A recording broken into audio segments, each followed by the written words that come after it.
Good morning class 9th student. बेटा last lecture में हमने चैप्टर नंबर 4 के multiple choice question, very short type और फिलअप के क्वेश्चन देखे थे।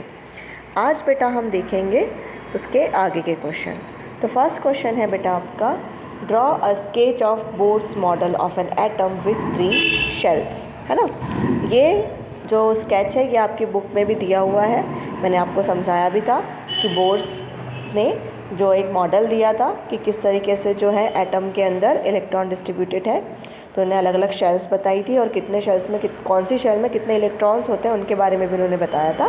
तो ये डायग्राम आपको उसके अंदर बनाना रहेगा, है ना। K shell, L shell, M shell और न्यूक्लियस के बारे में इसके अंदर हमें बताया गया था। नेक्स्ट क्वेश्चन है बेटा, compare the properties of electron, proton and neutron. ठीक है, तो आपको टेबल बनानी है, उसके अंदर लिखना है। तो सबसे पहले तो प्रॉपर्टी है कि nature of the charge, charge का नेचर किस तरीके से होता है, फिर अमाउंट ऑफ चार्ज, कितना अमाउंट होता है चार्ज का उसके ऊपर, और फिर उनका मास कितना होता है। फिर हमने नेक्स्ट टेबल बनाई है इलेक्ट्रॉन की, फिर प्रोटॉन की और न्यूट्रॉन की। तो इलेक्ट्रॉन पर जो चार्ज होता है बेटा वो नेगेटिव चार्ज होता है, प्रोटॉन पर जो चार्ज होता है वो पॉजिटिव, न्यूट्रॉन पे न्यूट्रल। अमाउंट ऑफ चार्ज की बात करें तो इलेक्ट्रॉन का चार्ज होता है 1.6 × 10⁻⁹, प्रोटॉन का होता है 1.6 × 10⁻⁹ कूलम, और न्यूट्रॉन पर कोई चार्ज नहीं होता इसलिए हमने नाम दे दिया वहाँ पर 0। ठीक है, मास कितना होता है, तो इलेक्ट्रॉन का मास होता है 1/2000 approximately, part of the mass of hydrogen atom, hydrogen atom का इतना पार्ट। ठीक है, equal to the mass of hydrogen nucleus, hydrogen के न्यूक्लियस के बराबर होता है, equal to the mass of the hydrogen atom, hydrogen atom के बराबर उसका मास होता है।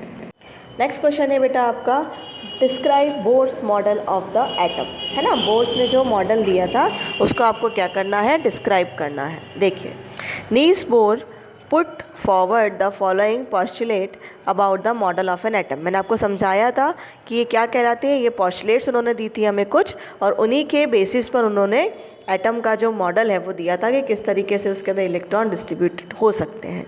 ठीक है, देखिए सबसे फर्स्ट उन्होंने पॉस्टुलेट दी थी वो थी, only certain special orbit known as discrete orbit of electron are allowed inside the atom, है ना।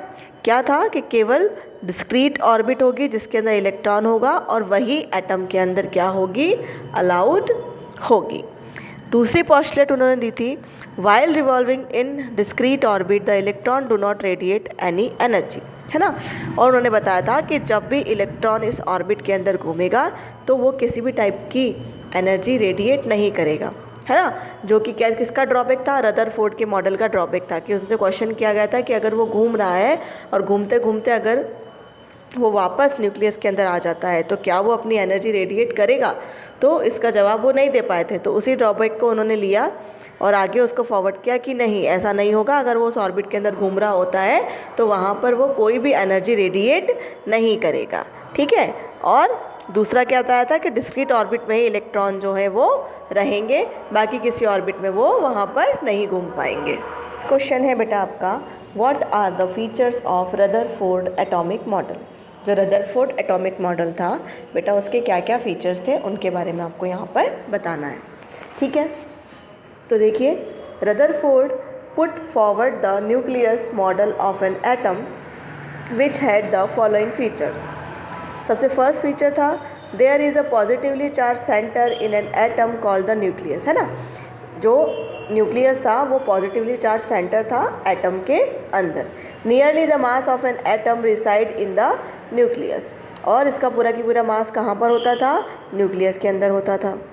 दूसरा पॉइंट उन्होंने दिया था, the electrons revolve around the nucleus in circular path. अब जो इलेक्ट्रॉन न्यूक्लियस के अंदर घूमते हैं वो किस पाथ में घूमते हैं, तो वो सर्कुलर पाथ में घूमते हैं। और लास्ट पॉइंट दिया था इन्होंने, the size of the nucleus is very small as compare to the size of the atom, है ना। जो एटम की साइज़ है उसके कंपैरिजन में जो न्यूक्लियस की साइज़ थी वो काफ़ी स्मॉल थी। तो ये 3 चीज़ें उन्होंने बताई थी कि जो एटम का सेंटर है उसे हम क्या बोलेंगे, न्यूक्लियस बोलेंगे, और उसी न्यूक्लियस पे सारे के सारे चार्जेस, जो पॉजिटिव चार्ज है वो वहाँ पर अवेलेबल होगा। और ये कौन सा चार्ज होगा, वहाँ पर पॉजिटिवली चार्ज होगा, है ना। सेंटर पर पॉजिटिव चार्ज मिलेगा।